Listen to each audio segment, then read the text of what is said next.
At the time this script was written, sea serpents have long been Yu-Gi-Oh's least populous original typing. With only 93 sea serpents in the TCG, there are a greater number of both psychics and wyrms, and those typings were introduced later in the game's history. However, though the sea serpents don't have quantity, there are some really good ones lurking out there in Yu-Gi-Oh's deep waters. But those monsters aren't what this list is about. Instead of the best, we're running down the worst. So instead of Brionac, Dragon of the Ice Barrier, we're talking about Brionac, the Magical Ice Dragon.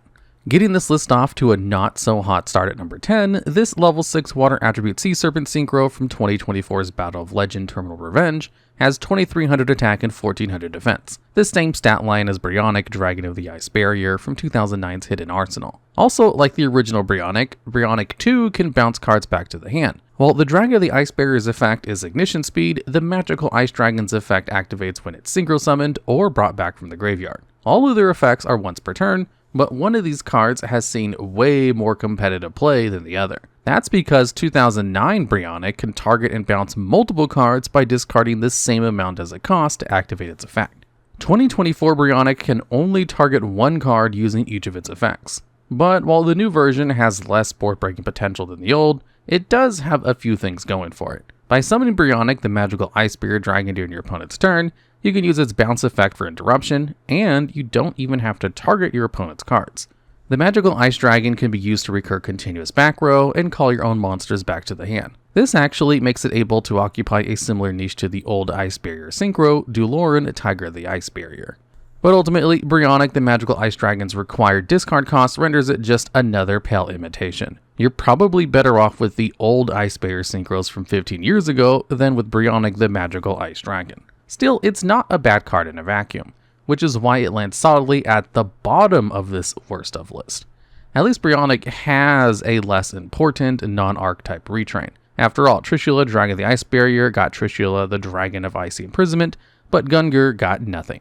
And at number 9, we have another ill-fated evolution that got way less attention than the original card, Ocean Dragon Lord Neo-Daedalus.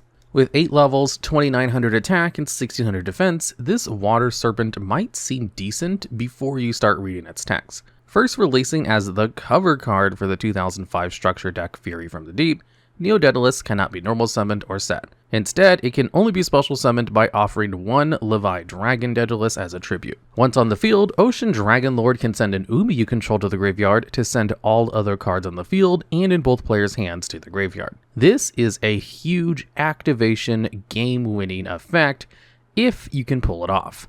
And it's easier now than it's ever been, since Neo-Daedalus can be searched by cards like Atlantean Dragoons, Animadored Archosaur, and more. The original Levy Dragon Daedalus can be cheated out of the deck using cards like Red Flying Carp and Ninjutsu Art of Super Transformation, but most of all, Abyss Shrine, the Atlantean Spirit.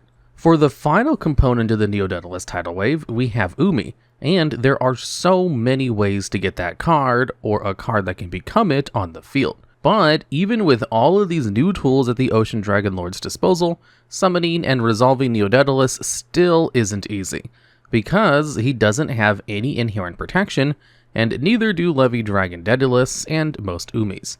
Sea Stealth 2 guards your water monsters against the targeting effects of your opponent's non-water monsters, but it itself is vulnerable.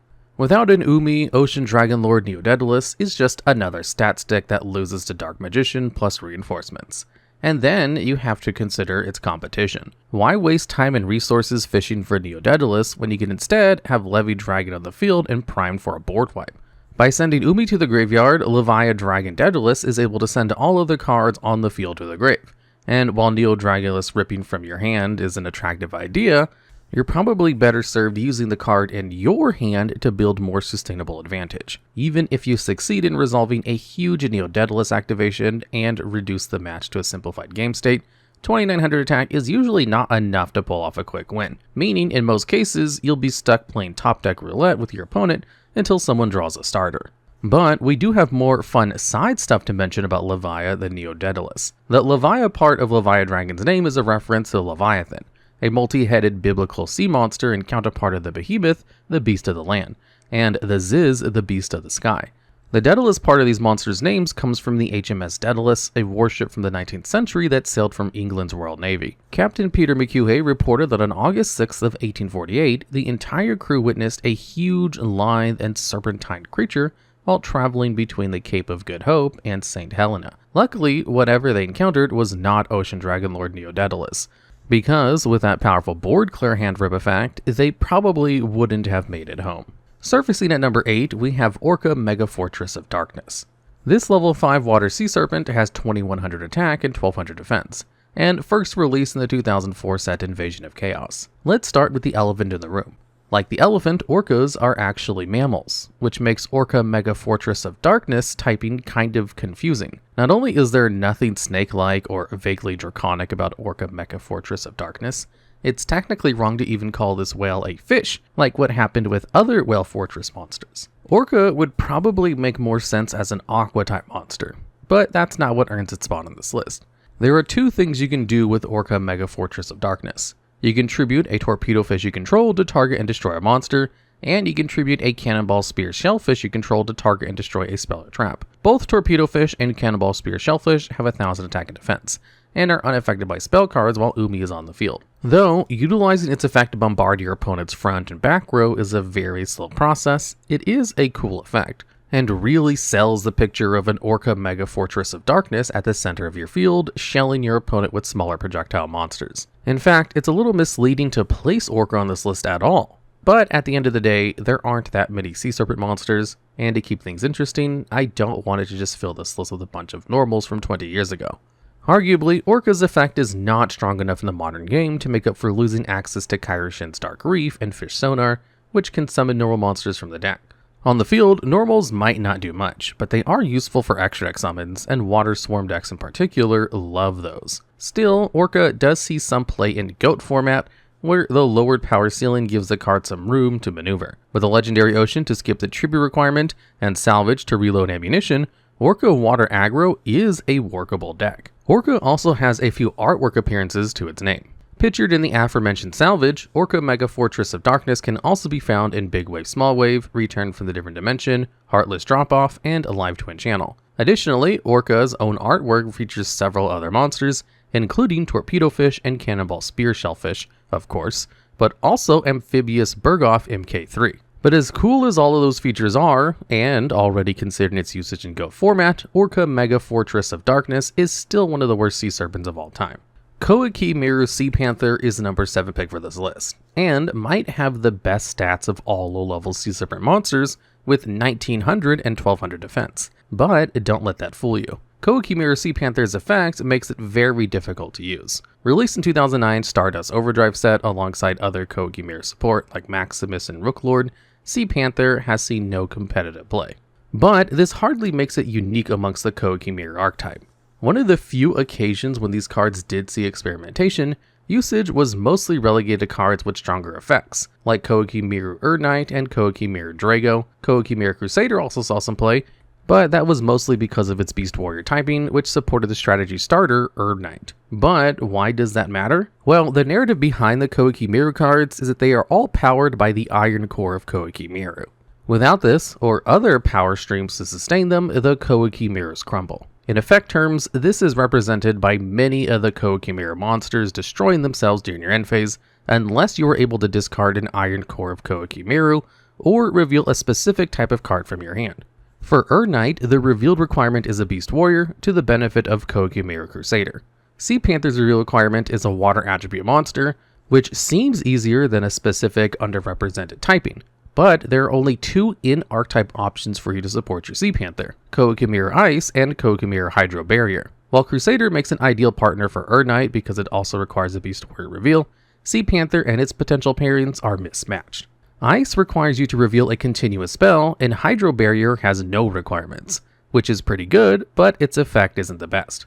Having this built-in self-destruct mechanism does Koa'ki Meiru Sea Panther no favors. But what happens if you manage to keep it on the field? Once per turn, you can discard an Iron Core of Koa'ki Meiru to return 1 spell from your graveyard to the top of your deck.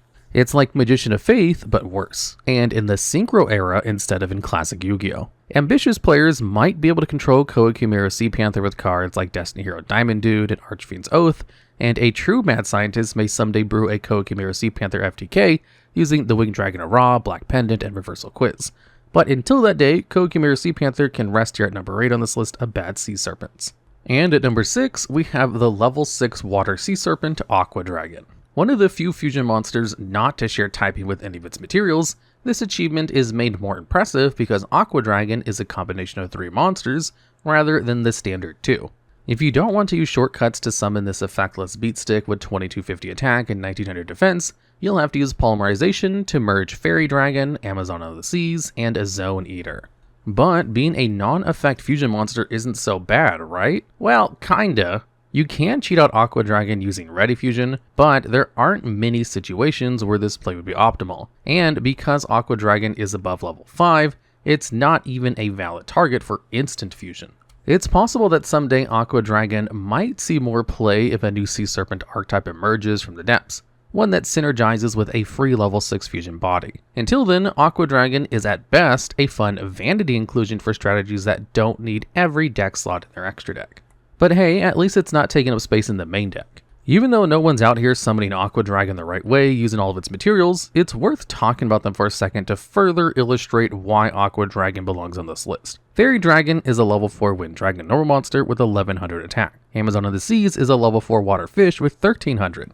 And Zone Eater is a level 2 Water Aqua with 250 attack, and a useless effect. Aqua Dragon and Zone Eater entered the TCG in December of 2006 as part of the second wave of McDonald's promo cards. But even if you were able to get copies of them, you had no way yet of correctly fusing Aqua Dragon, since Fairy Dragon and Amazon of the Seas didn't exist in the TCG at the time. 6 months after the McDonald's run, Fairy Dragon would print as a common in Champion Pack 3 in May of 2007, and the final piece, Amazon of the Seas, wouldn't enter the TCG until January of 2008 as part of Champion Pack 5. This means that at the time of release, none of these cards were available from traditional sets, and only Amazon of the Seas has seen a reprint as a script writing, with that being as a common in Astral Pack 6.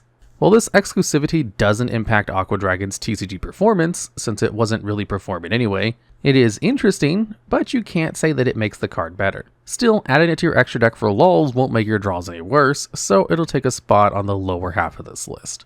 And roaring into number 5 is a card even more exclusive than Aqua Dragon and its materials. Sea King Dragon is a level 6 Water Sea Serpent with 2000 attack, 1700 defense, and no effect that never made the jump from OCG to the TCG. Sea King Dragon is one of those cards that printed in the OCG back in 1999, but never made the jump to the TCG. Though you can play it in many Yu-Gi-Oh games. But even if it was in the TCG, it'd have a few factors counting against it. Firstly, 2000 attack for a level 6 isn't super great, especially when Summon Skull has been part of the game since 2002's Metal Raiders. But Sea King Dragon's level makes it even more awkward. Were it just one level lower at 5 and not a level 6, it would have been a valid normal summon under a Legendary Ocean, which drops the levels of all water monsters in the field and in hand by 1. Although you can still use Kairyu-Shin's Dark Reef or Fish Sonar to summon Sea King Dragon from the deck, and Sea Stealth 2 can temporarily call it out from the hand or grave, losing access to its normal summon under a Legendary Ocean is unfortunate. Even Spike Seadra gets that, and at least Kairyu-Shin has artwork synergy with modern Umi support cards. Interestingly, Sea King Dragon was the first sea serpent to appear in the Duel Monsters anime. Although it was never summoned, this card makes a brief cameo appearance in the contents of Seto Kaiba's briefcase when he's trying to convince Yugi's grandpa to part with the 4th Blue Eyes White Dragon in episode 1.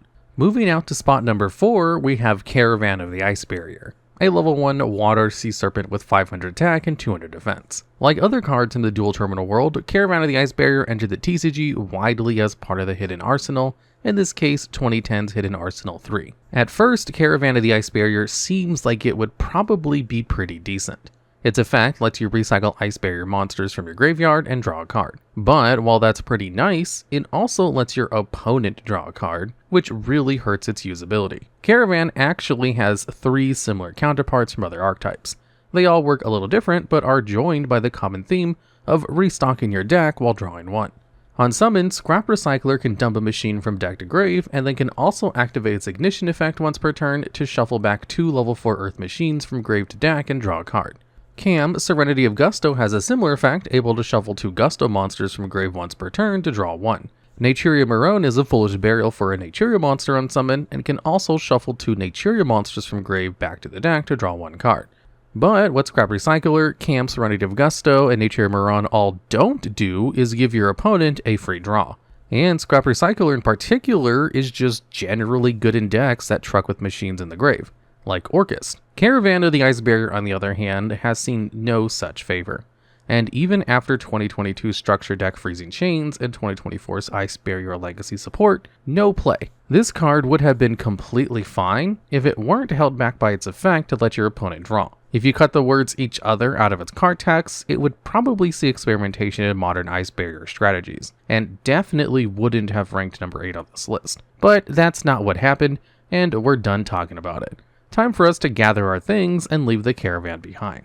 Hope Brinegir's not too salty about making this list, because this level 7 Water Sea Serpent from the 2019 set Chaos Impact is all the way up here at number 3. With 1000 attack and 2600 defense baseline, Brinegir seems pretty bad. It's a high level and probably not worth the steep 2 tribute cost, but let's see what it can do. On summon, Brinegir can target a water monster in your grave and gain attack points equal to the attack of that target. This happens with both normal and special summon, which does open up a few more options with the card. If the effect was normal summon exclusive, we might have been talking about it at the top of this list. Instead, Brinegir is just number 3, because the attack boost only lasts until the end of the turn. And then you have a monster with 7 stars and a disappointing stat line. But Brinegir has one more trick. When it's sent to the graveyard, it can target a water monster you control and confer 1000 extra attack points until the end of the turn. While this effect isn't bad, it is a little convoluted for not a lot of benefit. Sure, it's a nice consultation prize after you send your Brinegir away for extract summon or discard it for effect, but you'll struggle to get value out of this interaction if Brinegir gets destroyed during your opponent's turn, since the attack boost will fizzle before your next battle phase. This is all pretty underwhelming, especially for a card from as late as 2019, but Brinegir has one special factor almost no other card has. It'd just be wrong for me not to mention Hito-Denchak, the level 2 water aqua normal from the OCG with 600 attack and 700 defense, and acid that could melt allegedly almost anything, and also rabies. Brinegir looks pretty intimidating, but it's the hidden Hito-Denchak that gets you. And swimming in at number 2, we have Guardian KS, a level 4 water attribute sea serpent monster with 1000 attack and 1800 defense. She arrived in the 2003 set Dark Crisis and has seen no competitive play for good reason. Like many other members of the Guardian archetype, Guardian KS cannot be normal summoned under normal conditions. And this isn't just a restriction on normal summoning. Guardian KS cannot be summoned at all unless you control a face-up copy of her paired equip spell Rod of Silence KS. That's actually the main mechanic of the Guardian archetype, although it's really less a mechanic and more of an artificial obstacle. This means that in order to summon Guardian KS, you must first fish from your deck and then equip Rod of Silence KS to a monster that's already on the field. But there is one Guardian summonable loophole. Since they can still be set, if you're determined to use KS or another old Guardian card, you can set them first in defense position and then flip them face up on your next turn. Sadly, this doesn't help their case much because doing so is really inconvenient. But what can KS do once she's actually on the field? Nothing, and a lot of it. She's completely immune to spell effects and cannot be targeted for attacks, which seems pretty cool until you get to the next part of her effect, where you learn that she also doesn't prevent your opponent from attacking directly. Generally, you want your monsters to defend your life points, and that's something Guardian KS is completely unable to do. Though this does provide another reason to set Guardian KS. She can at least act as a roadblock between your opponent and your life points in face-down defense mode. Now, let's look at Rod of Silence KS. This card grants the equipped monster 500 extra defense points, and negates and destroys any other spells that target its holder. This actually isn't bad, but ironically won't provide any extra points to Guardian KS. Your Guardians don't usually wind up holding their favorite weapon, but even if you use Taylor the Fickle to shift Guardian of Silence KS onto KS, the Guardian spell immunity would prevent her stats from changing. Ultimately, Guardian KS has a cool design, but that's about it. This is almost as close to a monster that doesn't exist on field as you can get. Still, KS doesn't take up much space. She's just one card, and you might find other uses for the equip spells that come with her, unlike the next card, who takes up a ton of space while being about as impactful as Guardian KS. You might realize this number 1's pick from the other DuelLogs worst of lists, including top 10 worst water monsters of all time, top 10 worst level 8s of all time, and coming back for a three-peat, Water Dragon is here to cement its legacy as the #1 worst sea serpent by taking the top of this list. A level 8 water sea serpent with 2800 attack and 2600 defense from the 2005 set Elemental Energy, Water Dragon cannot be normal summoned or set, and can only be special summoned with bonding H2O, and a couple of other cards that specifically ignore its heinous summoning conditions. More on those in a sec. While Water Dragon is on the field, the attack of all fire and pyro monsters becomes 0, and if Water Dragon is destroyed and sent to the graveyard, it can float into its component parts, demolecularizing into 2 Hydrogen Dawns and 1 Oxygen Dawn revived from the graveyard. In theory, Water Dragon could be a decent modern card. We've got some dedicated support that can call it out, an on-field floodgate effect, and a floating effect to recoup advantage after it's gone. Where Water Dragon really goes wrong is everywhere, because every aspect of its effect is very difficult to use for no reason. Let's start with its summoning condition. This spell, originally intended to summon Water Dragon, bonding H2O, is laughably bad. It's a normal spell that tributes an Oxygen Dawn and 2 Hydrogen Dawns you control to summon Water Dragon from your hand, deck, or grave. This is a wild amount of cards to trade for a boss monster that's not very good. Water Dragon's anti-fire and anti-pyro floodgate effect is kind of interesting, especially with the resurgence of really good fire cards in recent years. But it's still an incredibly narrow effect that would be better served in your side deck to counter specific matchups. This is, of course, a niche that Water Dragon struggles to fill. Good luck splashing this card and everything else you'll need to support it in the side deck. Finally, the floating effect. Like the rest of the card, it's not good. Your best bet is probably to destroy Water Dragon during your own turn so you can use those free bodies for an XC summon or a link spam. Which makes you ask, why summon Water Dragon in the first place?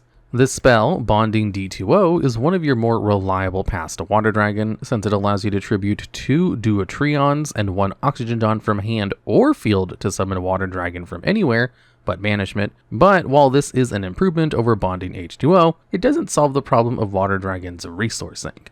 On top of that, bonding D2O to summon Water Dragon can interfere with its floating effect since you aren't guaranteed to have any Hydrogen Dawns in grave. Water Dragon Cluster is a level 10 water sea serpent with 2800 attack and 2600 defense that almost fixes Water Dragon. It also cannot be normal summoned or set, and must be special summoned by a bonding spell or trap. For Cluster, that means either bonding D2O or the trap bonding DHO. When Water Dragon Cluster is summoned, all of your opponent's effect monsters are negated and have their attack stats zeroed out. And this works with all effect monsters, not just a specific attribute or type.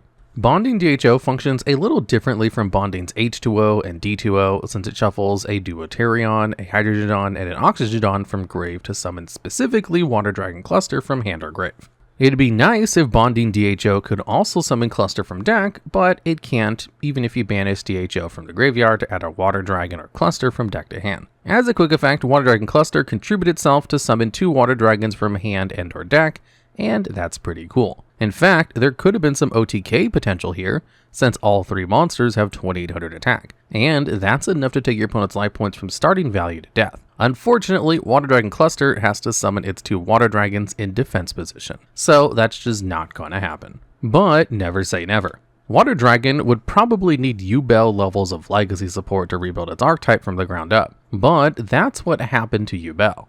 And they're both GX era cards. Sadly for Water Dragon's 2 to 3 fans, Bastion Misawa, the anime duelist who used Water Dragon, is less interesting than Yubel, the anime duelist who used Yubel. At least Water Dragon gets spot number 1 on this list for being the number 1 nowhere else. Alright, and that's the list. But more Yu-Gi-Oh! Sea Serpents must work out there in the card steps. So if I forgot your favorite, or if you have ideas for future videos just like this one, I'd love to hear from you down in the comments.